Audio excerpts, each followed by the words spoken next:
So for my constellations lesson, I showed my students a mystery science video of why do constellations change with the seasons. And as students watched the video, they were also required to fill out a Google form to make sure that they were paying attention to the video being played.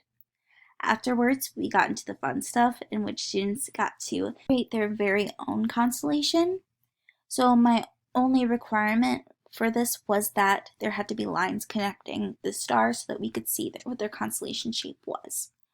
So it's hard to tell because I had to take the photos during the day and when the lights were on so that we could see their writing. But these are glow-in-the-dark stars and they shine really bright.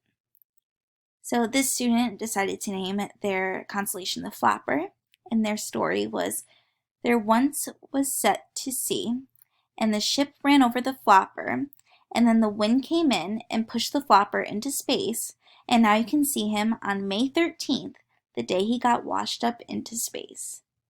Just a really fun creative story. Should also note that students, once they were finished with their constellation, they had the opportunity to share it with the class, or I could read it for them. But most chose to read it to the class. One is also really fun. This is called the shopping cart.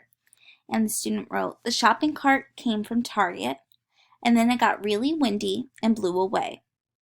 It wound up in outer space. So now it is a constellation. You can see they tried to make a constellation out of a shopping cart, which is so cool and creative. Next, we have a student who created the big ice cream scooper, and it only comes out on October 4th, and someone threw the scooper, and now it is in space. Finally, we have the N, and this student wrote, you can only see this in fall. And this one was particularly funny because I asked my student, because their name started with N, if they were born in the fall, and they said, no, that's just my favorite season. So it was just funny to see the creative things that students could come up with.